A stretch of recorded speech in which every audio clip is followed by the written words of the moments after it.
On this show, we cover some sensitive topics. Though the obituaries may be outlandish, the people are real. Names have been changed or omitted in order to respect both the deceased and the survived by. While death is no laughing matter, some petty last words can provide some pretty entertaining comic relief.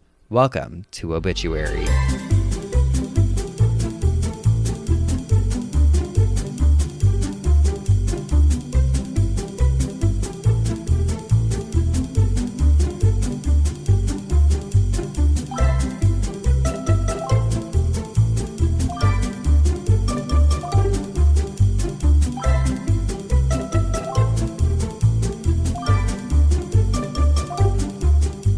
Welcome back to Bitch. Welcome back to Obituary.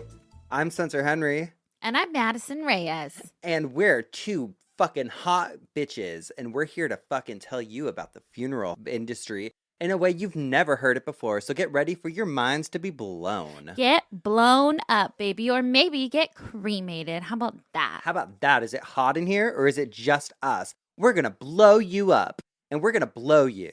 Wait. What? I have an article that actually goes with that. Oh, with blowing up? Yeah. Well, Madison. I'm sorry. I know. Before we even introduce ourselves, if this is your first time listening, tough shit.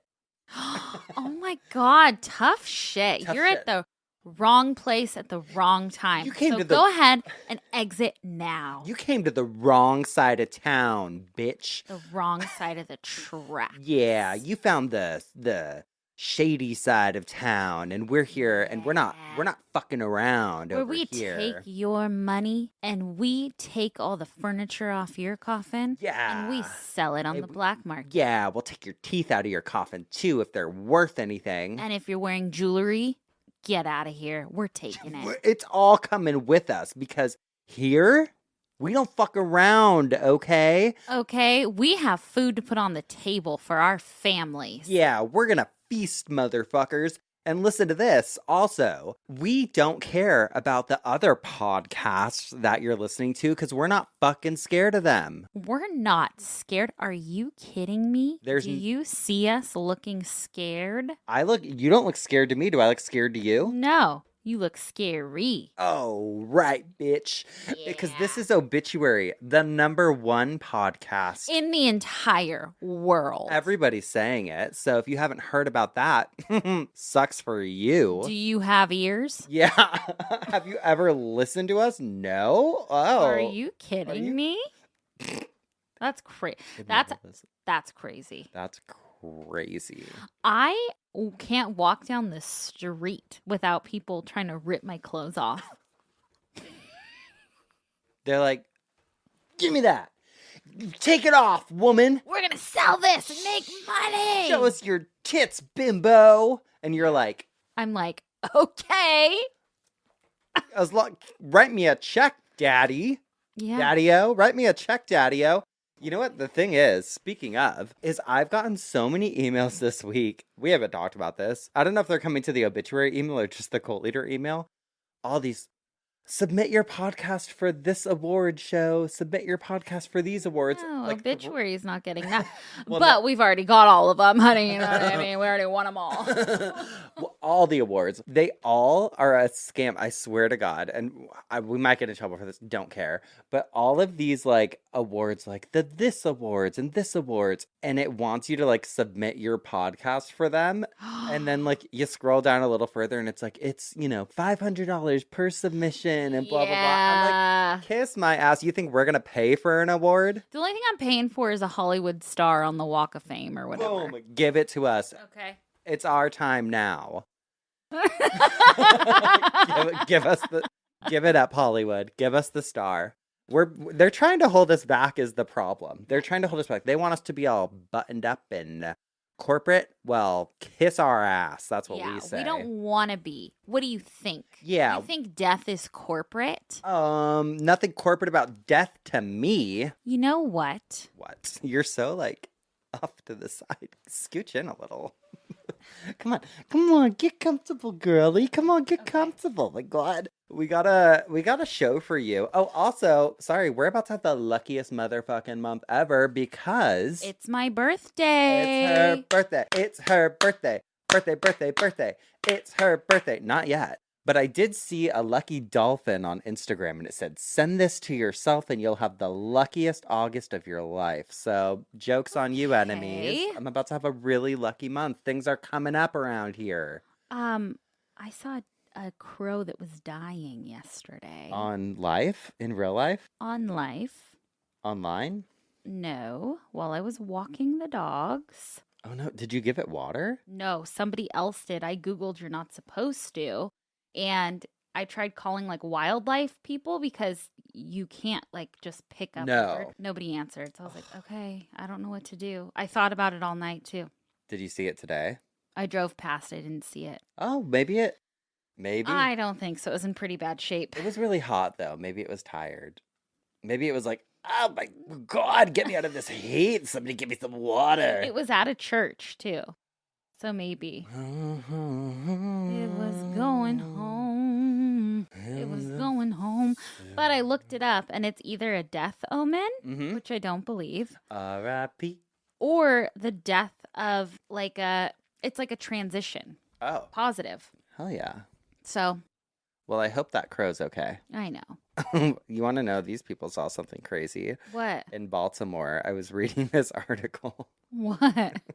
Girl, you better make sure your grandma's still where she's supposed to be. Honey, she's probably not. Okay. So this is from Baltimore County, from the Baltimore Banner, and it says, mysterious casket appears in Cockeysville. Cockeysville? Yeah, that's where we live. I want to live we're so there. cocky. Yeah. Look at it. Oh, beautiful. Wait, it's like white with gold furniture? Okay, listen to this. It says, Amanda Nelson was walking her dogs along the light rail tracks in Cockeysville when she spotted something unusual among the scrubby weeds. It was a white wooden rectangular box about the length of a person. What a descriptor. With 4 thick metal rings that enabled it to be carried. In other words, a casket. The 55-year-old Evergreen resident emailed the Baltimore Banner shortly after stumbling upon the mysterious object in May. She emailed the news? She's you know what? She saw something and she said, I see something, I say something. I'm contacting the Banner. Call the police. No, she called the Baltimore Banner. The casket was still parked in the greenery along Railroad Avenue near the western end of Church Lane when a Baltimore Banner reporter visited this week. Although one side of the thick wooden walls seemed to be shattered in the casket, the symbols were clearly visible. The casket has a heavy lid and working hinges and seems less like something in which to bury an actual body and more like a prop, perhaps one used by a magician? It definitely looks like a magical thing, said magician. Said magician Adam Stone when a reporter sent him photos of the casket. Where is Cockeysville? And I need to go there. I know, I love it. So anyway. So it was the magician's prop? Well, they thought, they don't know. They were like, it could have been used by a fraternal organization and some sort of like ceremony. It says, too ornate for the Oddfellows, in my opinion. Ella Reed Watt, Grand Secretary of the Independent Order of the Oddfellows Grant Lodge of Maryland, said in a text. It says, the Cockeysville casket is at least the 3rd receptacle for the dead to surface in Maryland in recent history. Oh. A casket, a real one, with white satin bedding and a Bible, appeared by the side of a road in Upper Marlboro a few weeks ago. Residents of a Washington, D.C. apartment told a local news station that the same casket had apparently been discovered in a vacant apartment a few weeks earlier, but it was unclear how it had gotten there. Vampires. That's what I'm thinking. Yeah. And then there was another casket, I guess, that they found in Baltimore's Wyman Park neighborhood, and a metal plaque on the coffin read, Matilda Lorenz died July 26, 1882. Oh, no. So caskets are just running amok in Maryland right now, I guess. Do you know how excited I would be to just stumble upon one? That's what I want to see. That's a beautiful one, too. Yeah. Wow. So, thought that was wild. Oh, well, I love that. I'll take your casket, though. Okay. And I'm going to raise you dynamite. Love dynamite. Okay. Let's do it. All right. So, you guys, this is just from a couple days ago. This is from fox4kc.com, but I've been seeing it everywhere, and Cisco actually sent it to me too. It says, a Kansas City family is stunned after finding the ground dug up and the casket open at their loved one's grave. Family members tell Fox 4 they don't know why anyone would want to disturb the site 27 years after their loved one's death. KCPD officers arrived at the Forest Hills Calvary Cemetery Forest Hills. just after 9:30 on Tuesday morning. They found the grave of Delshawn Dupriest had been completely dug up, the concrete crypt or vault had been destroyed, and the casket had been opened. What did I feel? My heart sunk because I couldn't believe it, said Shantara Dupriest, Delshawn's daughter. They were at the casket. We could see the sheets and everything that would have been inside of his casket. His family says that Delshawn was a father to 9 children and he was the victim of a homicide in 1998. He was only 25 years old at the time of his death, and at the time of the disturbance to his grave, it had been more than 27 years since his death. Oh my God, it was like a horror scene in a horror movie. I've never seen anything like it in my life, says his mom. I don't know how it was, how they did it, but what they did was tore my son's grave up. The article goes on to say, how could you stomach it? How could you stomach this smell? Because the smell that I smelled, how could you? It smelled like death. Bland Hood said it's hard for her to understand what someone would be looking for after so long. It ain't like it was retaliation against him, she said, like he did something to somebody maybe a year, 5 years ago or something, but 27 years and you decide to come and you want to dig him up for something and we don't know what? Anyway, it goes on in this article, but there's video of it and they're like, it's like it got blown up. Desecration. It's crazy. Girl, I'm going to prank you after you die. I'm going to put dynamite in your casket. Do it. And I'm just going to light it. Why not? 27 years later, I'm going to light that and... Perfect. I love it. Why not? Well, I mean, we've been seeing a lot of explosions lately with the 4th of July just happening. And you got to be careful. I've been seeing all these nurses. Like, it's the wildest time of year for us. Oh, I saw this thing that was like welcoming all of the fingers into heaven. Yeah. On the 4th of July because everyone's losing fingers and shit. Uh-huh. God. Well, whoever did that's a real asshole. You're not kidding, man. And speaking of, I'm not going to read the title of this one. Okay. Am I the asshole if I, 70 female, which I love that a 70-year-old woman's on here, Yes. decide while having my will created to leave all of my money and assets to 3 charities instead of my family? Okay. I have a 401k and 2 homes along with jewelry and cars. I have loaned money over the years to my brother, sister, and niece, and they never pay it back and they never feel guilty about it. You can ask until you're blue in the face, and of course they promise to pay it back or make payments, but I never see it. I don't have children, and I think they're expecting to be benefiting from my demise. So am I the asshole if I leave my family out of the will? I don't think so. Girl, I would do the same thing. I fully support. If people take advantage of you, cut them out. Yeah. I agree. Yeah, no, you're not the asshole. No, I would suggest it, actually.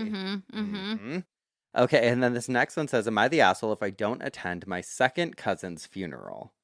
Okay. My second cousin passed away a couple weeks ago, and the funeral is this week. The last time I went to a Catholic funeral, I was 13 when my grandpa died. Seeing a dead body was traumatizing, especially seeing him when he died / at the funeral. You were around 13, right? When you saw your first body? Yeah. Now my second cousin's funeral will have a viewing, a 2-hour morning, and I'm not comfortable going and seeing him that way. All I can think of is my 9-year-old daughter, who I don't want to see that either. I feel like my mom and dad will be expecting us both to attend, which also breaks my heart even more. I don't want to hurt anyone by not going, but I also don't want to hurt my heart or traumatize my child. Would I be an asshole for not going and telling my mom I don't feel comfortable attending? I kind of don't think so. Like, I think as a parent, your number one rule, job is to protect your kid, but also because you seem pretty you know about death, you know about trauma, it might be the perfect opportunity to expose them to that. Yeah. I mean, you can't shelter your child either. Like, they're going to encounter death. Yeah. And I think just from my own experience, we didn't talk about death growing up. And then when my grandma died, no one told me she was going to be put in a coffin after we saw her dead. Feel like I would want to raise my child going to as many funerals as possible to be like, look at all, like, to make it like a natural thing that happens. Right. And we do talk about all the time how we're so removed. So while I don't think this person's an asshole, like I think their intentions are good, like, I don't know. I think not an asshole, but yeah. This could be an opportunity, like a learning opportunity. I don't know. Sure.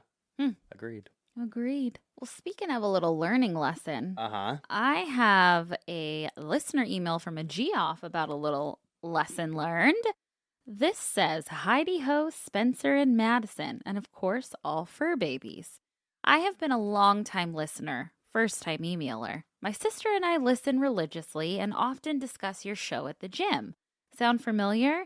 If it does, that's because my sister emailed you a while back about us bonding over your podcast and learning from it while my dad was undergoing cancer treatments. If not, that's cool. I can't even remember what I had for breakfast. I just listened to your episode in which Spencer shares stories about children calling 911, which, first of all, incredible. But I'm focusing on the first one you shared, the one about the child calling 911 because his mother ate his ice cream. Bitches, do I have a story for you. Oh, hell yeah. Way back in the year of our Lord 1980-something, my sister did something similar. Grab a carpet square and I shall tell ye a tale. Oh my God, carpet squares, remember? Yes. 'Twas Halloween time, and as we American Geoffs all know that Halloween is the time of year where it is socially acceptable to knock on strangers' doors, begging them for candy. Yep. It is 100% not the correct time to get into and eat the 10-pound bags your parents bought. Oh, no. No. Those are for the other children who come to beg at your door. Enter my sister. Let's call her Laura.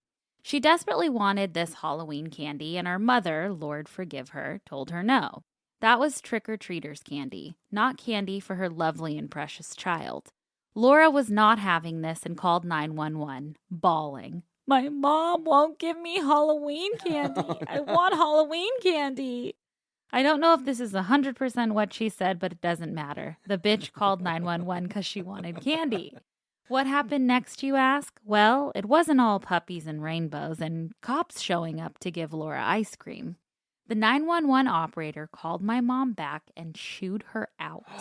Like full on yelling at my mom. Lesson learned, don't call 911 for stupid shit. Where were our parents, you ask? Great question.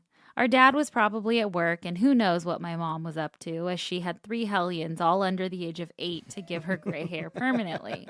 Thank you for all that you do. We really enjoy the show, and I hope you enjoyed reading the legend that is still talked about in my family nearly 40 years later. Your elder millennial Geoff, Amanda. P.S. Feel free to use my name and Laura's. I didn't make hers up. The bitch knows what she did.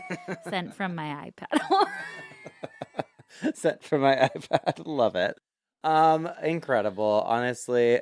Well, on one hand, I'm like, they really chewed your mom out. But I know, it's not the mom's fault. It's Laura's fault. Well, I mean, that one did her job because I was reading about this 911 operator who hung up on over 800 customers. What? I got to give you her name. She hung up on over 800 customers, or not, well, I guess callers, because she, quote, didn't feel like talking. Oh, you're a rat. 2016, Texas 911 operator Crenshonda Williams hung up on over 800 emergency calls because she, quote, didn't feel like talking and received 10 days in jail for it. Oh, give her life. That's crazy. Isn't that crazy?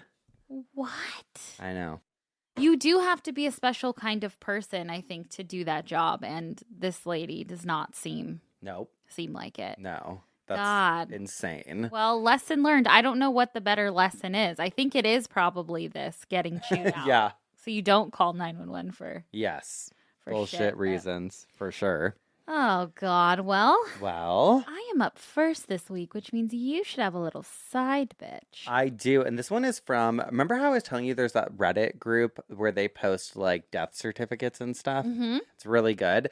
Well, I found this in there. So I don't have a date for this, but I have the obituary. Okay. And it says Travis Allen Jones, 34, Denton filling station operator, and Mrs. Bertha Marie McCullum, 24, student flyer, were instantly killed about 2 p.m. Sunday when the two-passenger club trainer plane in which they were flying crashed in an oat field on the Alfred Monschke farm 1 mile north of Crum. Ugh.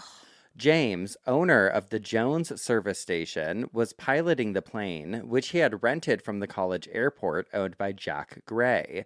Gray said Jones had been taking pilot instruction at the field since September and had completed about 7 hours of solo flying. Mrs. McCullum, also a student at the college airport, had lived in Denton for about 18 months while working at the Consolidated Aircraft plant in Fort Worth. Her address here was blank. She was the daughter of Mr. and Mrs. James Weir of Wilson, Oklahoma. Residents of Crum who witnessed the crash said the plane had circled low over the home of Jones's parents. That's the guy flying the plane. Okay. Mr. and Mrs. A.W. Jones. And that he cut the motor to shout at them, like to be like, "Hi, Mom and Dad." Oh, no. But when they restarted it, he tried to like steer it and then ended up losing control, and then the plane crashed into the ground, killing them. Oh, no. Isn't that fucked up? That's terrible. Why I would know. you cut the motor? I don't know. And then it just has survivors and funeral information. But I'm like, damn. That's terrible. Well, and it freaked me out because I saw a video of this like bride and groom that were like being helicoptered in for their ceremony. The helicopter crashed. Killed them. Helicopters freak me out, Freaked man. me out. Helicopters and small planes. Yeah. Nope, not Yeah. doing it. I would No. never fly private. No. Mm-mm. No. Not doing it. Regular plane, sure. Safest travel option there is. Yeah. Not Yeah. not a private jet nor a helicopter. Right. Those Not things go missing and crash and all that. All No, kinds thank of you. things. No, thank you. Well, we're going to take a quick break, and when we come back, we're going to hear what had you spinning in your coffin this week. Alrighty. We'll be right back. And we're back. Madison, how could we not tell them you guys were going to Tulsa, Oklahoma for a live show? I know. We forgot to say it in the beginning. We did forget to say it in the beginning, but don't worry because I have us covered. With this coffin spinner, it is actually in honor of our upcoming tour. Is it? It is, Spencer. I thought I would take a look at something just kind of fitting. People who have died on stage. Oh, I love it. And we will be on stage in October. We will at the Looney Bin in Tulsa, Oklahoma, and you can get your tickets at obituarypodcast.com. We'll wait right here while you go do that. Yeah.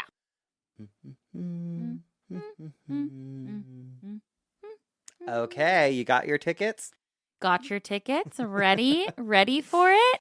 Okay, so yes, I want to talk about people who have literally died on a stage in front of an audience. Love it.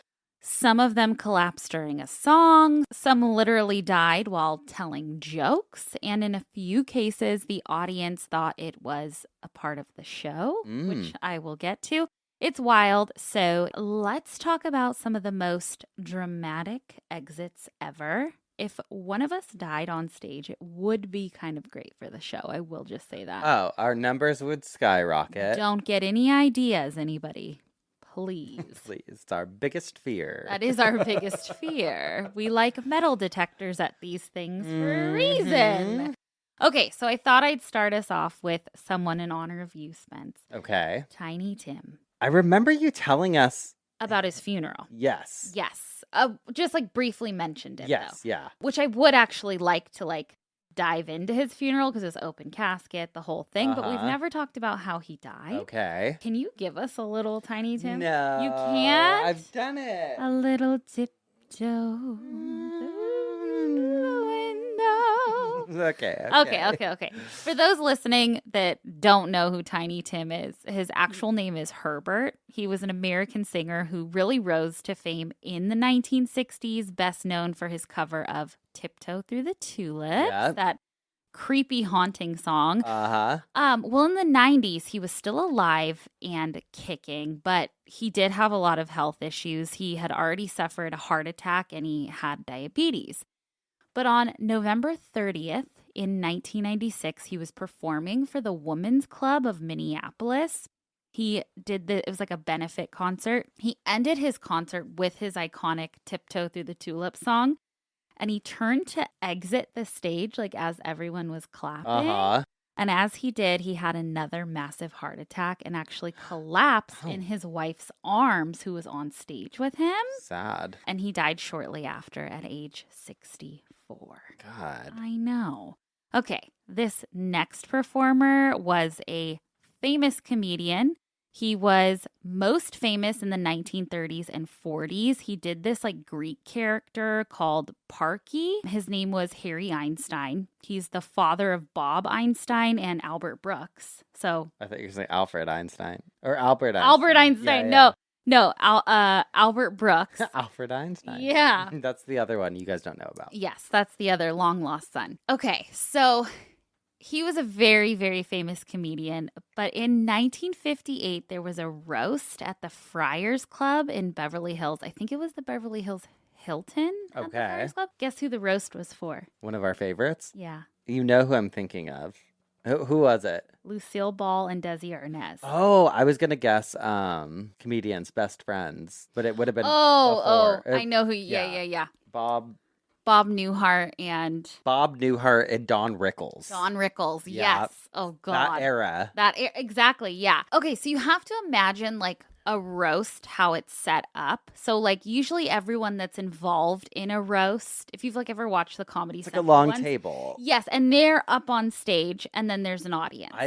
By the way, love a roast. I love a roast. I Also. love a roast. I know. I do. I love it. So Harry gets up and roasts Lucy and Desi for 10 minutes straight. And I guess it's hilarious. And he gets these huge laughs. Then when he's done, he goes and sits down next to Milton Berle.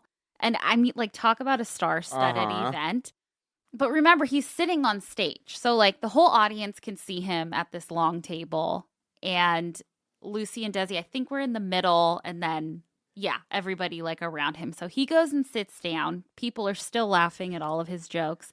There are pictures of him sitting down right after his roast, like sitting next to Milton Berle. Uh-huh. Well, suddenly he slumps over onto Milton's shoulder. No. Mind you, again, the audience and even the attendees on stage are still all laughing and applauding, honestly thinking that this is like kind of part of his act. Then Milton Berle is like freaked out and yells, "Is there a doctor?"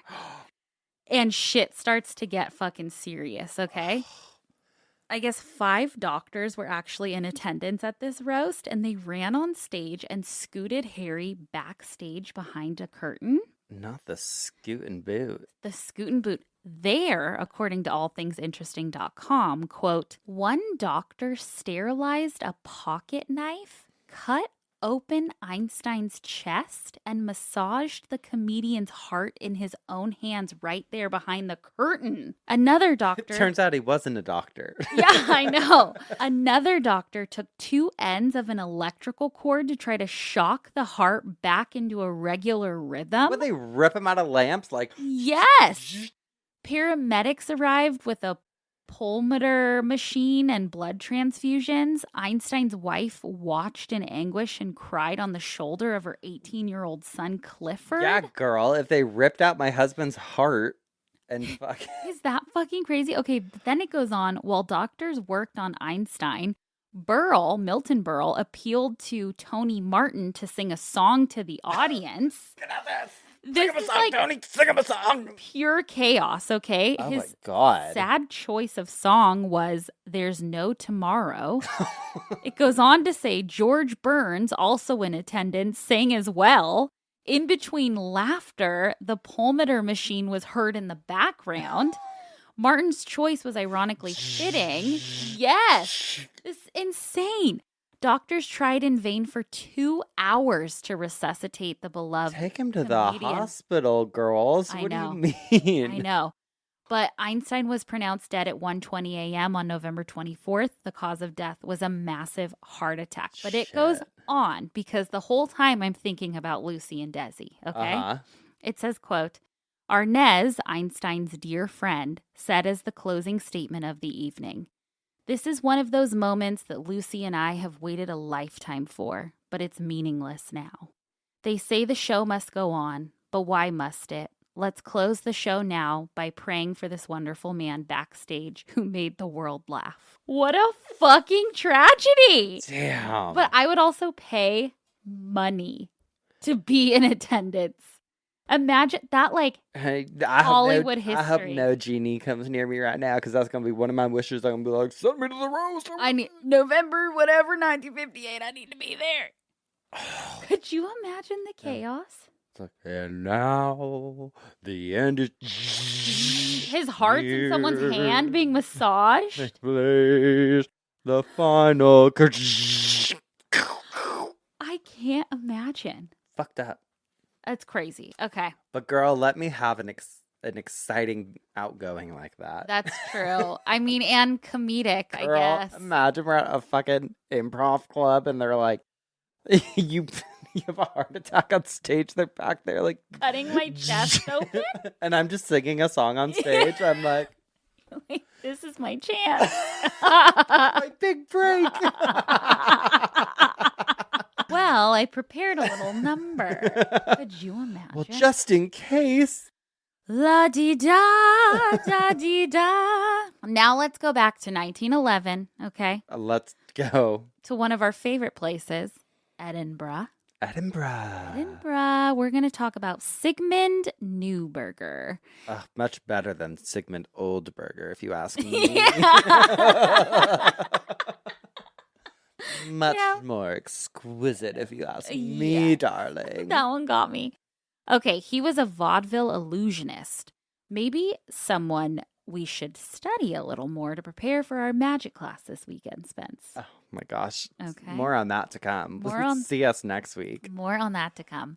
Okay, his stage name was the Great Lafayette.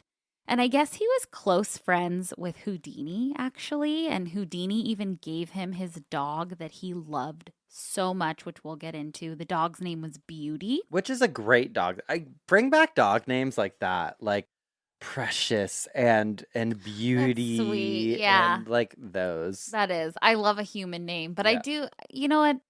But I do love. But like Darling. Oh, this is Darling. Darling. I love that. See? Yeah. Yeah. Bring back cute. Next dogs we're getting Yeah. we're going to name them Sweetie. Charmy. Charmy. Charmy baby. Charmy baby. Charmy baby. We're going to get little teeny dogs next time. Oh, wait, hot dog is. I'm a hot dog. Yeah. Oh, God, Junie girl. We love her.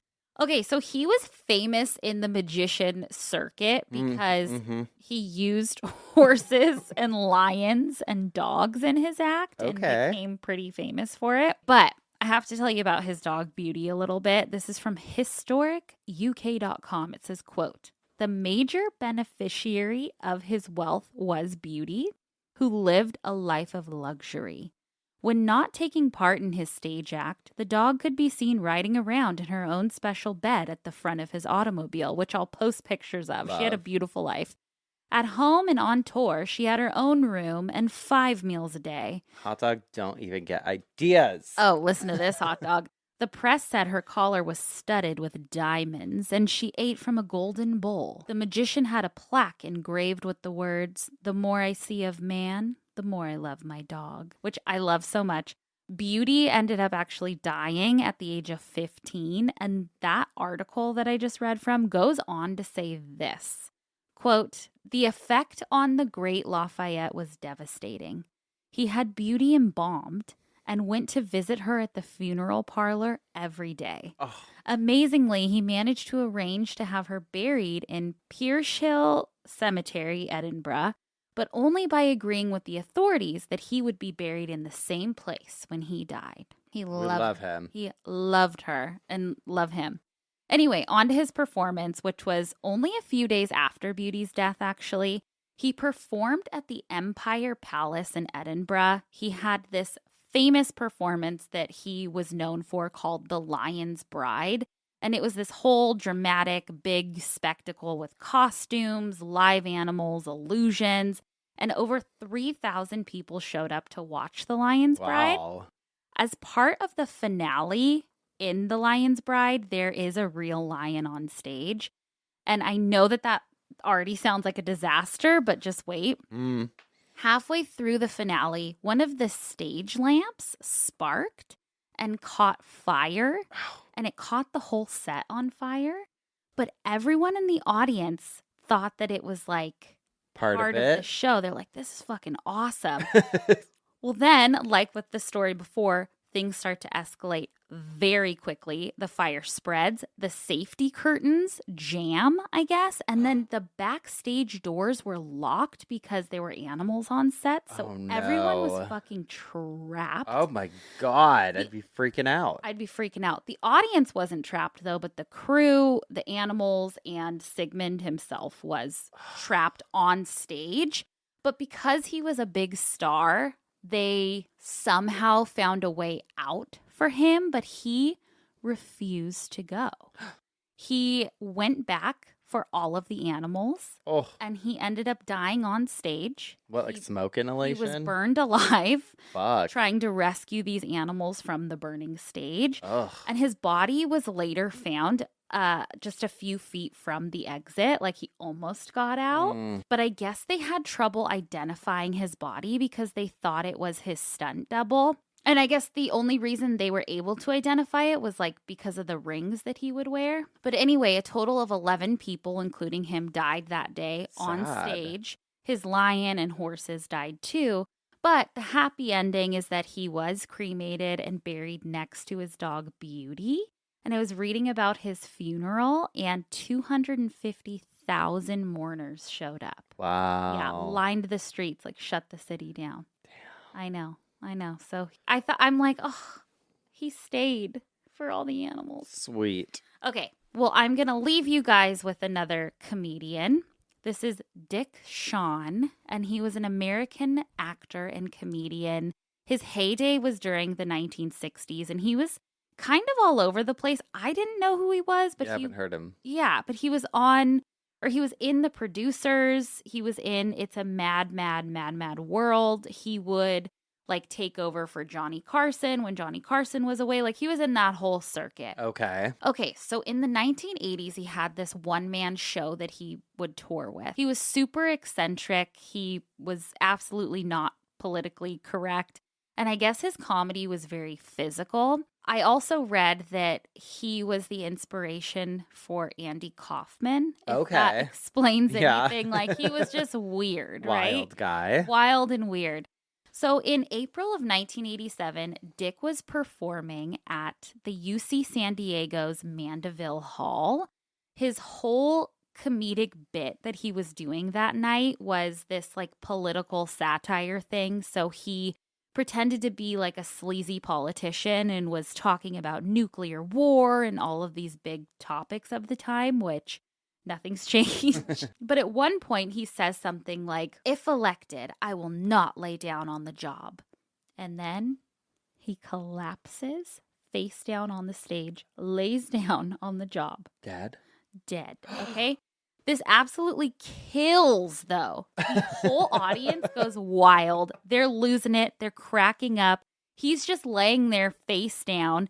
And I guess it's like documented that people were yelling, "Take his wallet!" Like they were in on it. They were like, "Oh, this love is it, eating it up." Yeah, take his wallet. Imagine your soul leaving your body, and you're just like, I fucking kill. I probably love it though. You got to find a laugh. I know. But because they were all thinking like, "Oh, that Dick, he's just doing his political bit," but he continues not moving, and then eventually some stagehands realize this is not a bit. Someone from the audience runs up, who turns out to be a doctor, and administers CPR. But in the end, he had a massive heart attack and was pronounced dead that night. Honestly, the timing is impeccable. For a comedian, I think he probably appreciated it. Yeah, absolutely. Can't write that. God, but there are so many crazy stories like that. Oh, I definitely want a part 2 on this. Yes, absolutely. So catch us on stage. Come see us on tour. I love it. Oh my gosh. Okay, well, let's take another quick break. And then when we come back, we'll hear what had Spencer spinning in his coffin. We'll be right back. And we're back. Spencer, what had you spinning in your coffin this week? Well, girly, we got to thank the Cult Babes for this week's coffin spinner. Always thinking those cult babes. Because the sweetest Cult Babe named Julia sent in a little leader last week, and the tea was scalding. Ooh, I love it. Okay. I literally scrapped my coffin spinner that I had originally planned so that I could talk about this. Okay. When I tell you this was, oh my God, worthy. Oh, I mean can't it. wait. Shocked nobody else has written in about this before. Shocked we'd never heard of this before. So it's no secret that there is a lot of really sketchy stuff that goes on behind the scenes sometimes in funeral homes. Mm-hmm. I mean, we've talked about some scandals out there. Hello, the Lamb Funeral Home, amongst others. Tri-State. Tri-State crematory scandal. We've also talked about some insane stories of hospital fuck-ups, from not announcing a patient's death to losing their bodies. Well, this story combines all of the above and mashes them up into a real-life horror story. Oh, God. This is the story of the skin hunters. What? That's what they're called. Oh, fuck. All right, our story begins in Łódź, Poland, which is a gritty post-industrial city where, in the early 2000s, a local newspaper was about to uncover one of the most horrifying scandals in medical history. But to understand how this horror took root, you have to understand the landscape. So Poland's funeral industry, it doesn't feel that long ago. I guess that was, 21 years ago now?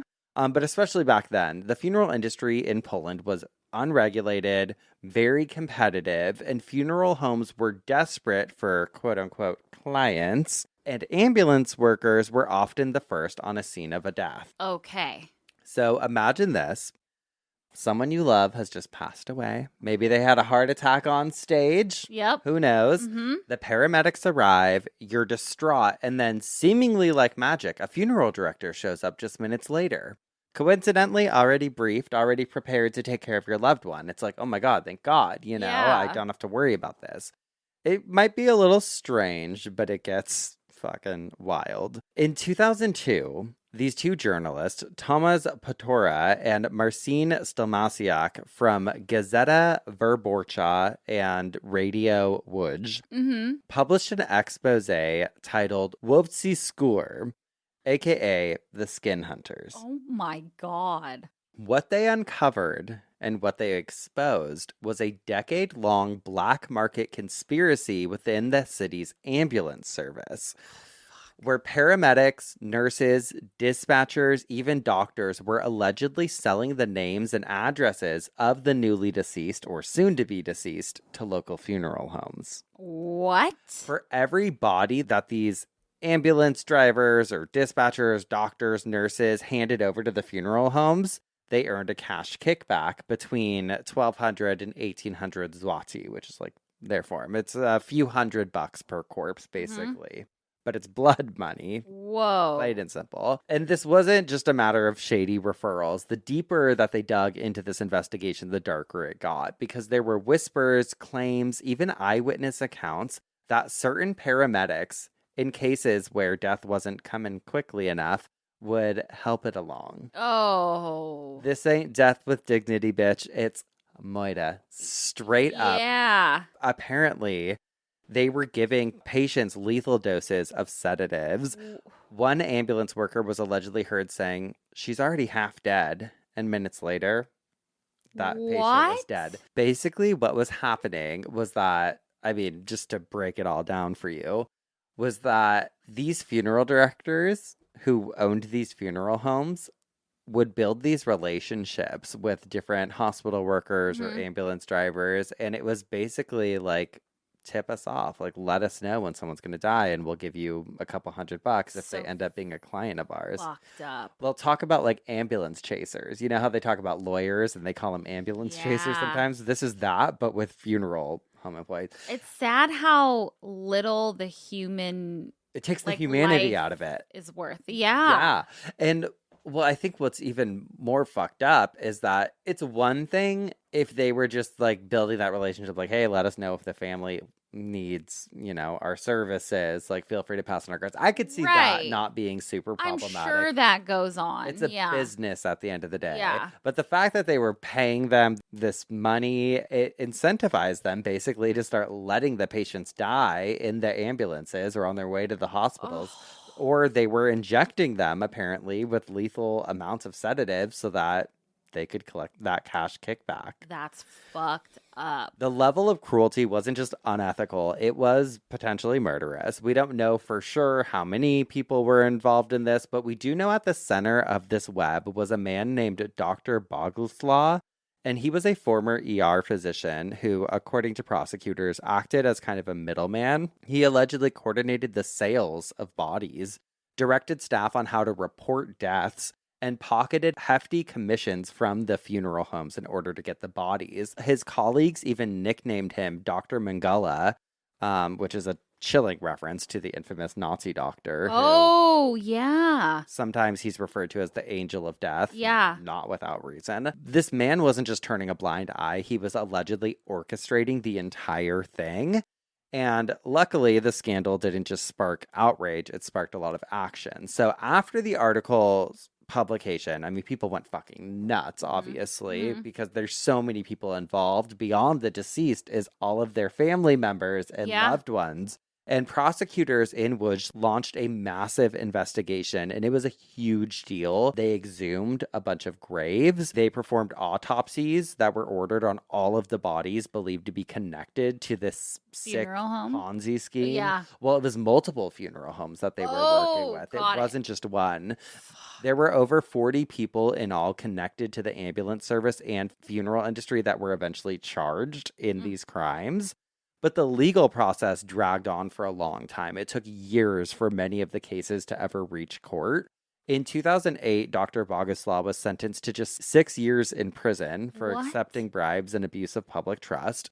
In addition to that, there were 4 employees from a hospital department in Łódź that were sentenced, and the perpetrators were shown to have killed mostly elderly patients using the muscle relaxant Pavilon. 4 of those hospital workers that were put on trial sold information about the deceased patients to different funeral homes so that they could contact the relatives before the funeral homes could, and they exacted bribes ranging from 12,000 to over 70,000 zloty. The killers that were tried were Andrzej Norishin. He was sentenced to life in prison for the murder of 4 patients and for helping Karol Bonas in a further murder. He confessed to more than 50 murders to a cellmate, allegedly. Another paramedic, Carol, who was just mentioned, was sentenced to 25 years imprisonment for the particularly cruel murder of several patients. Another doctor named Dr. Janusz Koliński was sentenced to 6 years, and he was banned from practicing medicine for 10 years for willfully endangering 10 patients, which I'm like, that is not enough. Yeah. That medical license should be revoked forever. Absolutely. And then Dr. Paweł Wasilewski was sentenced to 5 years and banned from practicing medicine for 10 years for the willful endangering of 4 of his patients. Their sentences were upheld by the Łódź Appeal Court in June of 2008, and further appeal was rejected by the Supreme Court of Poland on October 27th of 2009. There were other paramedics involved that received lighter sentences because many of them were just charged with passive bribery. And the question of whether actual murders took place was really hard to prove. In the end, none of the ambulance drivers ended up being convicted of homicide, though some exhumations showed signs of suspicious substances in the body. It was hard to tell if they had been, given more than they were supposed to or not.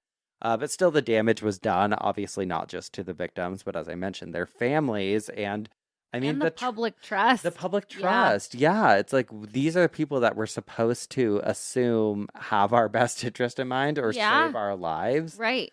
And we kind of talked about this. I feel like we dabbled in this a little bit with the organ donor.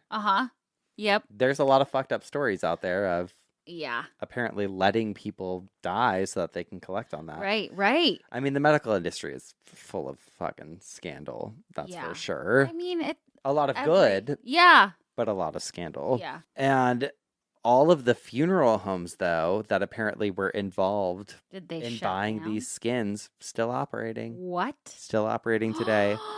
They enacted more laws and they started doing more like frequent checkups and stuff, but they're still in business. It really, I mean, obviously they didn't have any regard for human life, but they also have no regard for The afterlife. the afterlife. Yeah. Yeah, fully. So the next time someone tells you they're afraid of being buried alive, maybe remind them that the real fear sometimes isn't the grave, it's how you get there. Yeah, absolutely. They did a documentary on this called Skin Hunters. I would translate it. I had to translate a bunch of articles for this. There wasn't a ton of information, surprisingly, out there. Like, I found the original expose articles, but Probably buried. yeah. No pun intended. Bloop. But it is interesting when you find a story and you're like, wait, I need more information on this, and you can't find anything. You're like, I know that this shit was buried. Like, Yeah. Oh, for sure. Absolutely. I'm sure just even Poland doesn't want that Yeah, reputation. I feel like it's probably, though, like there's so many powerful people connected, like doctors, and we'll also consider too, Hospitals, like yeah. these funeral homes probably do provide care. Like maybe people have sent their families there, and so they're like, well, I'll give them a pass. Yeah. But yeah, it's fucked up. So Oh, God. I know. Thank you. Skin Hunters is Skin a Hunters. wild A name. wild name and a wild game. Yeah, absolutely. And I mean, I hate to be cynical, but probably happens more than we think. 100%. No, I 100% believe that. And you just, not to sound like a conspiracy theorist, Mm-hmm. but you really, really have to like realize at a certain, or like you really come to this realization at a certain point that most things are not what they seem. You Like, have to be your own advocate for everything. that, and just you can't believe everything that we've been taught. Like, we learn about these presidents and we learn about these famous inventors, and then it turns out they stole everything. Like, Yeah, it's all totally. rooted in so much mystery and bullshit. But like, I'm not going to go on a big tangent right now, Yeah. coming for Big Pharma, but like, Yeah. it's definitely, there's a lot of wild stories Right. and more to come Right. on Obituary. Mm-hmm. Well, we could say one thing. Look at the opioid epidemic. Yeah. All that shit, that whole family that like started. Yeah. Just. Well, and they want people to get addicted to things. They want people to be on certain medications so that they can. Which there's a lot of good too. Like I've been on Lexapro for 12, 13 years now, and I feel like it's And look what it saved did my to her. Look at me now. No, but I truly feel like it was a godsend. But then, course. you know, that's a very small fraction of it. So All right. Well, let's switch things up. Let's get into some obituaries, shall we? let's do it. I have a little death notice for us. Okay. It's from the Oregonian Okay. from 2016, but it was this article that had like on this day or whatever. Okay. It said, in 1944, a month and a day following her Carnegie Hall recital, New York socialite and self-described soprano Florence Foster Jenkins died at age 76. Okay, so that's the death notice. So I had to go looking for her because her name popped up a lot while I was researching deaths on stage. Uh-huh. And I guess many people attribute her Carnegie Hall performance to her death. It was actually a heart attack a month and a day later, like this article said, but the press fucking flamed her performance. And I have to read you something. Oh my God. She was this like socialite, thought Uh-huh. she could sing. It was this whole thing. So this is from the Evening Courier, Monday, October 30th, 1944. Widow who can't sing gives $6,000 concert. Florence Foster Jenkins, 76, a widow lady of New York, has a great voice. In fact, she can sing anything but notes. Lady Florence, or Madame Jenkins, as she likes to be called if you are thinking of her as an artist, indulged in one of the weirdest mass jokes New York has ever seen. Fuck. I witnessed it. She gave a Quervy recital at Carnegie Hall. on a stage filled with flowers till it resembled an expensive mortuary. She hired the hall. She filled it with 3,000 people who paid $6,000 for the privilege of snickering, squealing, and guffawing at her singing, which she took very seriously. And it goes on and just talks so much shit. But that's what everybody attributes to her death. Oh, is, shit. like, how upset she was after the Carnegie Speaking Hall. of roast. Oh, speaking of roast, yeah, absolutely. Damn. R.I.P. girl, but we love a diva. We love a diva who just fucking puts on a show. She was rich. She was a socialite. She thought she could sing. So she books Carnegie Hall, which is like a dream for people. Let us get rich, and then we are going to be up there in Carnegie Hall. We're going to be up there. I mean, listen. Come on, speaking why of not? Talentless going on stage, don't forget you could get tickets to our show at obituarypodcast.com. Yep. And who do you have? I have this handsome guy, Kenneth Clevin. Very handsome. Look at those lips and those teeth. Eyes dreamy. I want to kiss him. Oh, shit. Well, you can't. Oh, okay. Kenneth was born on June 5th, 1930, and passed away on September 18th, 2024 at the age of 94. And this is his obituary. It says, I'm not a fan of the traditional obituary. Same goes for eulogies. I'm not a fan because I don't believe they tell a compelling story. If I dropped in from another universe and the only thing I read about planet Earth were its obituaries, I would be forced to conclude that its inhabitants were mostly wonderful in nearly every regard.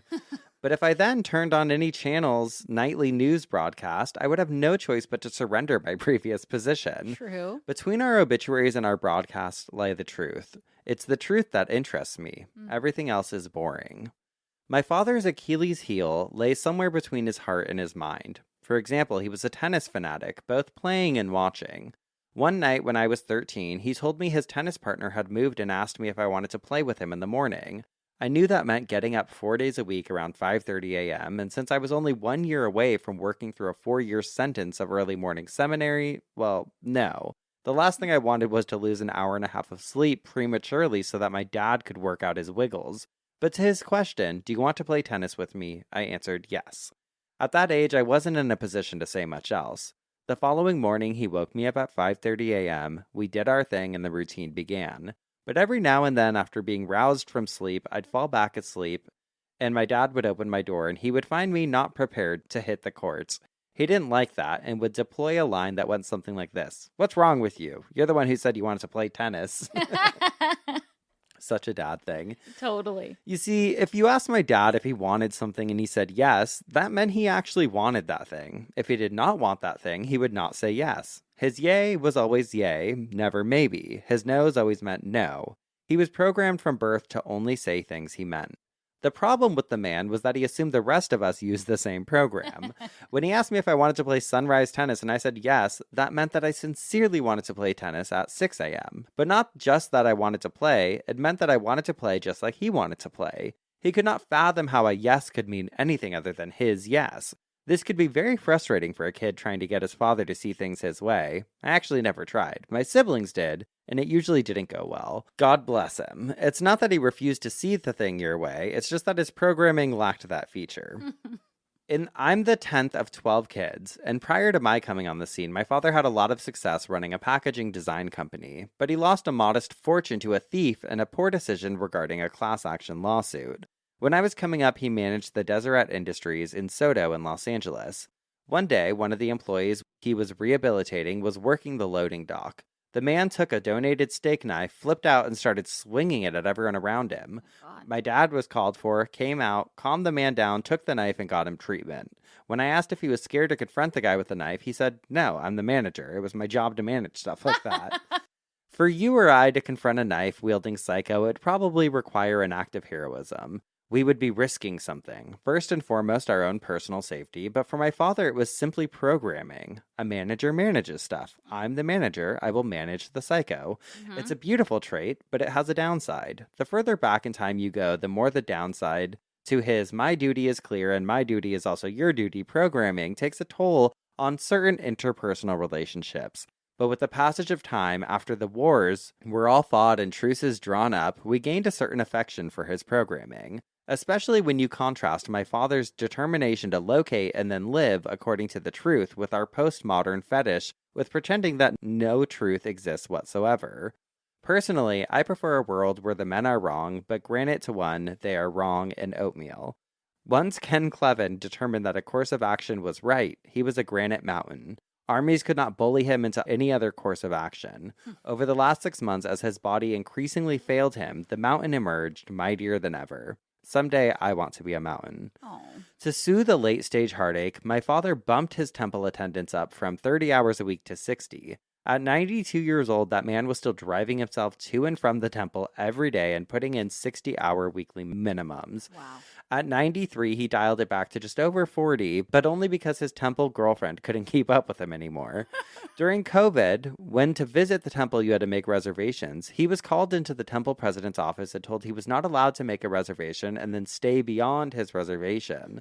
My father is probably the only worthy recommend holder in the history of the church who was kicked out of the temple for overstaying his welcome. For a week, he obeyed the rules, but once the dust settled, he went right back to doing it his way. One morning, on his way to a 6 a.m. session in his Volkswagen Jetta, my dad drove over an adult deer that lay dead in the road. When he got home that night, he told my sister to find out what he had hit. The undercarriage was a mess of blood and fur. When I told him that he needed to stop when things like that happened because he could have hit a human, he corrected me. What he needed to do was get to the temple. Besides, what would a human be doing lying in the middle of the road? He was a machine. 6 months ago, his body gave out. With his walker, he could manage movement around his little apartment, but not much else. For the first time in his life, my father became fully dependent on others to survive. At that moment, his heart reconfigured itself somehow so that when he said, "thank you," the phrase dripped with sentiment. As I helped him complete some mundane task, he would say, "I need you so much." A strange sentence to hear from my dad, who had always been a walking declaration of independence. I know. Yet there he was, in need of someone to bring him a banana. That dependency brought him to a point in his life where his "I love yous" never sounded perfunctory. It was a beautiful thing to watch. Just over a week ago on Wednesday morning, he suffered a stroke. With speech severely slurred and half of his body not working, it was still 24 hours before he would relent and let me take him to the hospital. He hated hospitals, but during his first day in the hospital, he was uncommonly content. His second, not so much. When I sat down next to him Sunday morning, he was done with that joint. He tapped on the safety bar on his bed and said, "Put this down." I told him I didn't know how to or why he wanted it down, but with garbled words, he kept saying, "Put this down." What was happening was my dad had been staring at that bar for hours, maybe all night, and he knew that his current condition couldn't clear it, but he thought that if I would just lower that bar, that stupid bar, he could walk out of the hospital. Note, he did not ask for my help getting out of bed or getting his walker or anything else. All he needed from me was to lower that bar and he'd take care of the rest. Once I understood his intentions, I told him, "Dad, you can't get up and leave. The right side of your body doesn't work." "I'll use my left side then." Good heavens, he was a wild one. Kenneth Clevin was not extracted from the quarries we're mining these days. He is an anachronism cut from the type of 19th century cloth that allowed his grandmother to put his 15-year-old father on a boat and wish him the best of luck in America. Damn. We loved him. The children who made war with Ken Clevin as teenagers were the same ones helping him to and from the bathroom once his body failed. All night long, in rotation 7 days a week. It was our privilege to sustain our flawed hero during his decline. By so doing, we learned that the commandment to honor our father and mother was not issued to redeem parents. When Mount Sinai thundered its fifth injunction, Jehovah was not hoping to prop up mom and dad's self-esteem. He was hoping to redeem sons and daughters. It was at times, for some, a rocky road to travel with Ken Clevin, but the poet once said, "The course of true love never did run smooth." And that poet was right. Oh, I love him. Such a good obituary. Such a good obituary. Well, I mean, first of all, I love how it talks about if I came from another planet and read your obituaries, it would just be, Yeah. But then turn on the TV and it's so different, which is so true. So true. But I just think that guy was incredible. Incredible. Oh, such a great obituary. Got me. It got me. I know. Emotional. I know. Oh, rest in peace. Well, let's laugh a little. Let's laugh a little. We have spun in our coffins. We have bitched our obituaries. It means it's time for some dumb ass criminals. Who you got? Okay, guys, I have a little newspaper clipping that I found, and it just made me chuckle. I was like laughing picturing this, okay? Okay. It's it's stupid. Okay, this is from the Ogden Standard Examiner, Tuesday, December 15th, 1931. Okay, it says, New York, December 15th. 19 men and women nudists who performed calisthenics unclothed in a 7th Avenue gymnasium were freed Monday by Magistrate Goldstein. He said public decency had not been outraged. 5 other nudists arrested when police raided the gymnasium failed to appear in court. Little nudie gym sesh. Okay, I have to say, and maybe it's something you can look into for cult leader. In the 30s, it was insane the amount of nudists. There were so many newspaper clippings of nudists and them rioting and police having to throw itch powder at them. They would throw powder at them that made them itch all over. That's how they combated them. Damn. And there were these like nudist cults. Yeah. Okay. So, love that. I will look into that. Yeah. Actually. This guy. Cool guy. Cool guy. Look at his hair. Wait, yeah. Cool guy. He looks like he got fucking electrocuted. Yeah. This is from the New York Post. This man, he just had the birthday of all birthdays. I love. Okay. He's a birthday guy. Okay. This article says, all aboard the crazy train. Did you see Ozzy Osbourne's last? Yes. Oh, so sweet. So sweet. Okay. A man in Florida was arrested on his birthday Friday after authorities caught him absconding with a trackless sightseeing train and even picking up passengers while high on meth. Jonathan Patrick Winslow was celebrating his 57th trip around the sun on a raucous Independence Day when he turned up at the Conch Tour train depot in Key West and allegedly weaseled his way into conducting one of their vehicles. Winslow allegedly bamboozled a well-meaning employee into forking over the keys after claiming he used to work at the company years prior and requesting a tour of the train. Okay. The confused employee was left in the dust when Winslow allegedly sped away, thinking that surely the stranger must have had permission to take the train. He did not have permission to take the train, the police said. Officers responded to the depot when the stolen train was reported. It could be tracked via GPS, but was apparently already downtown. He was out of there. Authorities had a general idea of who they were looking for almost immediately, as Winslow had left his Kia still running in the parking lot of the depot, blasting rock music, according to an arrest report. Police were, it doesn't say what kind of Kia, but I bet it was a Kia Soul. Police were able to nab Winslow, and the train was intact. Somehow, he'd gotten 2 oblivious strangers into joining him for a ride, authorities said. Winslow exhibited rapid speech and appeared excited, even when police told him about the charges he'd face. He claimed he only borrowed the train, and again insisted he used to work for the company, and that today's my birthday, according to the report. Let him do it. Here's a picture of one of the trains. Wait, that's the train? Yeah. And he was hauling ass. Hauling ass downtown, picking people up like, let's fucking go! He was carted off to county jail. When he was searched, a corrections deputy allegedly found a pipe hidden in his pocket. He said, it's a weed pipe, but authorities said it was a methamphetamine That's pipe. meth, girl. The short-lived conductor faces charges for burglary, grand theft auto, and possession of drug paraphernalia. I love him. Free him. Let him go. Let him go. It's his something birthday. Fun. You know what? Everybody acts a little crazy on their birthday. Come on. That is so cute. His little train. Choo-choo. Choo-choo. All right. Well, we're going to go hop on the meal train. We're going to go hop on the train to dinner time because I'm fucking hungry. Yes, we're still hungry, even after we ate. Even with after this we ate episode. that. Yep. We ate it. Ate it up. No crumbs. We'll be back next week for some more coffin spinners. And obituaries. And dumb ass criminals. Choo-choo. Chugga, chugga, chugga, chugga.